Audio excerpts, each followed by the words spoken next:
liebe Absolventen und Absolventinnen, chers diplômés. 2025, la date qui figure sur votre MLaw place vos études en droit à la même époque qu'une invention dont on peut prévoir, non plus prévoir, mais déjà voir qu'elle met en crise tous nos apprentissages et tous nos enseignements, en droit en particulier, l'intelligence artificielle générative. Ce qui nous arrive depuis quelques mois laisse présager des évolutions très importantes qu'il est difficile à imaginer, mais on peut s'y risquer à l'exemple de la faculté. En 2025, voilà le type de message que l'on reçoit en tant qu'enseignant. Il est minuit moins 5, on est à l'avant-veille d'un examen. Une étudiante se pose la question et donc nous pose la question, examen oral ou écrit? Autre préoccupation contemporaine, open book ou closed book? Mais en 2027, au train où vont les choses, les examens auront peut-être lieu sur ordinateur et la question du moment sera celle de l'accès ou non aux ressources d'intelligence artificielle en ligne. Und im Jahr 2029, KI wird sich überall durchgesetzt haben und es wird zwei Methoden zur Lösung von Fällen geben, die alte syllogistische und die neue logarithmische. Im Jahr 2031 wird sich die logarithmische Methode durchgesetzt haben, aber damit die Studierenden mit den Maschinen Schritt halten können, wird die Fakultät ihnen Hirnimplantate zur Verfügung stellen. Et l'homonculus, la figure allégorique de l'étudiant en droit de Fribourg, devra donc être légèrement modifié à peine arrivé à son 6e anniversaire. En 2033, les étudiants demanderont s'ils peuvent venir à l'examen avec un implant acheté dans le commerce plus performant que l'implant officiel fourni par la faculté.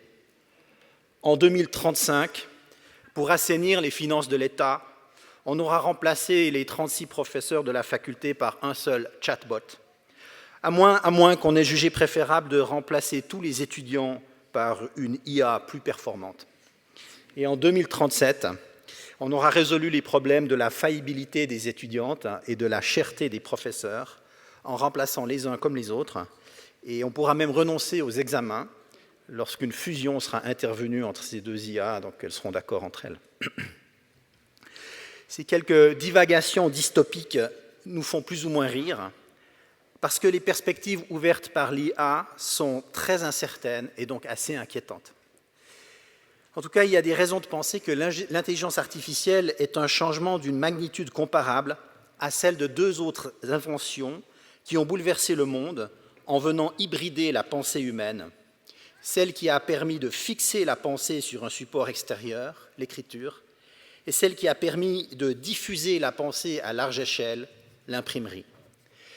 Quand, il y a 5500 ans, on s'est mis à utiliser des tablettes d'argile et des roseaux taillés en pointe pour y tracer des signes cunéiformes qui imitent la parole et qui reproduisent la pensée, on a créé une mémoire détachée des souvenirs individuels et de leur transmission de bouche à oreille, d'une personne à l'autre, d'une génération à la suivante.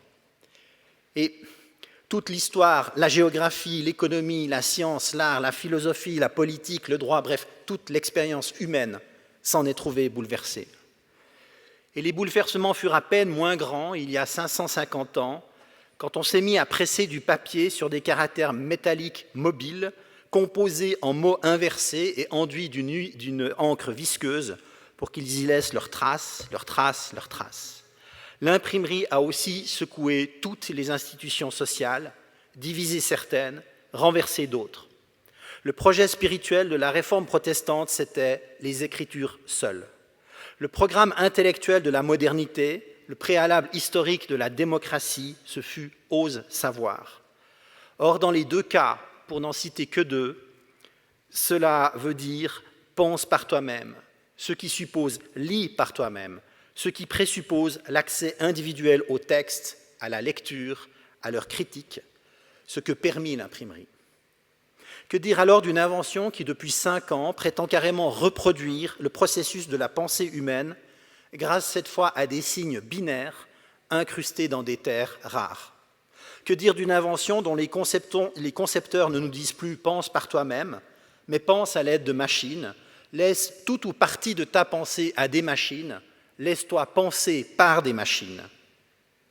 Par nature, l'intelligence artificielle est la première invention de l'histoire qui ne bouleverse pas que les activités qu'on dit manuelles et qu'on affuble d'un col bleu, mais aussi celles considérées comme intellectuelles et que l'on entoure d'un col blanc. Nous savons déjà de quel métier la digitalisation a accouché avec nos chauffeurs Uber, nos coursiers Deliveroo, nos magasiniers Amazon.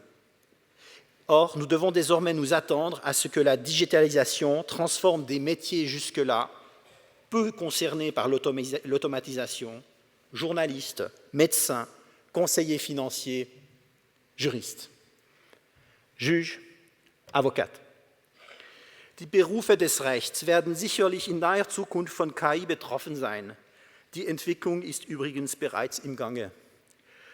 Dies lässt sich in der Praxis einiger Anwaltskanzleien beobachten, die nun ihren virtuellen Anwalt konsultieren, sei es Harvey oder CoCounsel, um ihn typischerweise um ein Red Flags Report für die Due Diligence von Tausenden von Dokumenten zu bitten. Man sieht es bei bestimmten Behörden oder Gerichten bis hin zum Bundesgericht, die sich mit neuen Arbeitsinstrumenten ausstatten oder diese entwickeln lassen, um bestimmte Aufgaben zu automatisieren. Es zeigt sich im Verhalten bestimmter Kunden, die ihre Anwältin nicht mehr konsultieren, damit sie einen maßgeschneiderten Vertrag verfasst, sondern damit sie den von ChatGPT gelieferten Vertrag überprüft und korrigiert. Et peu de temps va s'écouler avant que des voix se fassent entendre pour préconiser que certaines décisions administratives ou judiciaires soient d'abord assistées, puis préparées et enfin, pourquoi pas, rendues par des outils d'intelligence artificielle. Pour les affaires mineures, nombreuses, communes ou au contraire très techniques, en première instance ou au contraire en deuxième instance, pourvu que le code de procédure réserve la possibilité de faire opposition dans les 30 jours au jugement artificiel avec pour effet d'être renvoyé devant une juridiction humaine. Tous les motifs seront bons, à commencer par l'égalité de traitement, dont on expliquera qu'elle est mieux servie par une IA que par une pluralité de juges. Peut-être que cette substitution des juges sera freinée en Suisse par la difficulté de se procurer des intelligences artificielles qui financent les partis politiques. Que votre col blanc soit celui d'une chemise ou d'une robe de juge ou d'avocate, il dégagera une tête humaine qui seule est capable d'intelligence véritable. Mais il vous faudra lutter désormais pour imposer, là où rien ne la remplace, cette intelligence humaine. Lutter pour faire prévaloir des pensées qui ont l'originalité de ce qui est fait tête, comme on dit fait main, pour dire que c'est fait sans machine. Lutter pour privilégier des idées qui ont la créativité de ce qui est pensé à tête levée, comme on dit à main levée, pour dire que c'est dessiné sans instrument. Les conséquences anthropologiques de l'IA sont proprement inimaginables. Or, nous autres juristes sommes tout particulièrement interpellés par ces conséquences. L'IA dicte aux juristes un devoir particulier de vigilance parce que le droit exerce une fonction primordiale au sein de notre anthropologie, alors que le droit est justement visé au premier chef par l'IA et le machine learning. Ce n'est ni l'endroit ni plus le moment de vous expliquer ce que le droit doit à l'écriture, surtout devant des collègues infiniment plus érudits et plus compétents que moi pour vous l'expliquer. Mais chacun se souvient que dans les mythes fondateurs ou les récits bibliques, le droit est donné aux humains sous la forme de tables de la loi, c'est-à-dire de textes écrits. Et chacun sait bien la différence qu'il y a entre une coutume de tradition orale, avec la subjectivité qui s'attache à la mémoire, et une règle de droit écrite, posée, positive, arrêtée, gesetzt, dont la lettre, à défaut de l'esprit, forme une référence commune objective.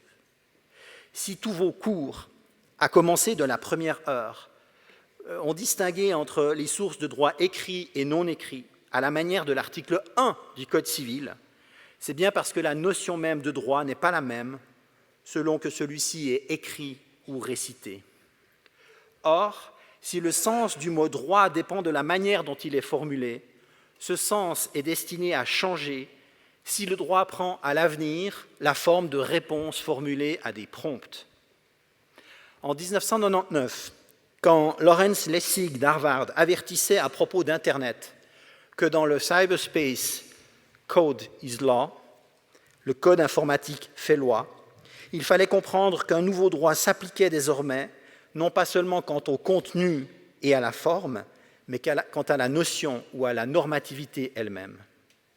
En 2025, à l'heure où il est encore temps de définir les domaines dans lesquels nous accepterons de dire « algo is law », nous devons être bien conscients des enjeux de pouvoir et de liberté que revêt cette nouvelle forme et donc cette nouvelle espèce de normativité. Les chatbots sont développés par des sociétés commerciales dont la puissance financière et l'influence géopolitique égalent ou surpassent celles de nos États. Sauf que ces sociétés ne soumettent pas leur choix à référendum facultatif ou obligatoire, quand bien même ces choix sont destinés à nous affecter en tant que droit. De même, ces big firms n'ont pas pour tâche de réaliser et de respecter nos droits fondamentaux, jusqu'à y compris notre dignité humaine, ce moyeu de la roue que le monde a mis 25 siècles à inventer avec l'état de droit. Tout tourne autour d'elle. La dignité est l'unité centrale de calcul de notre anthropologie, qui veut que chaque être humain soit traité en tant qu'il est à la fois irréductiblement unique et universellement semblable aux autres. Ce que l'application de l'IA à l'application du droit met en péril. La dignité exige que chacun soit entendu et considéré dans sa situation particulière, laquelle n'est jamais totalement comparable ou assimilable à celle des autres. Or, l'IA ne connaît pas le singulier, mais seulement le plus probable. La dignité veut que chacun soit conseillé, défendu et représenté d'une part, mais aussi et surtout administré et jugé d'autre part, par quelqu'un, un ou une semblable, quelqu'un et donc pas quelque chose qui peut et doit se dire « je pourrais être à sa place ».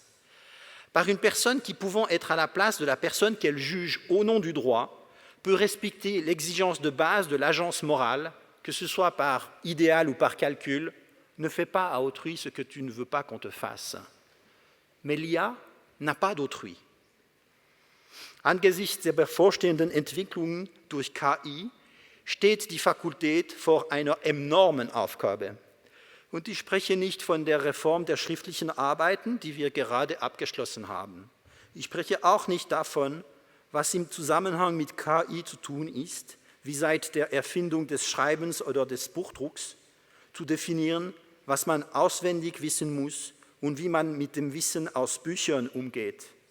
Zu entscheiden, was man mündlich oder schriftlich besser ausdrücken kann, ebenso zwischen fauler und kluger Nutzung der KI zu unterscheiden. Ich spreche davon, Lehre und Forschung so zu entwickeln, dass das Recht weiterhin seine Rolle als Alternative oder zumindest als Gegengewicht zu Macht oder Gewalt spielen kann. Eine Alternative, die darin besteht, eine Debatte über die Bedeutung schriftlicher Rechtsvorschriften zu organisieren, die auf einer fundierten und begründeten Argumentation basiert. Das genaue Gegenteil der Blackbox- und Halluzinationsphänomene der KI-Tools.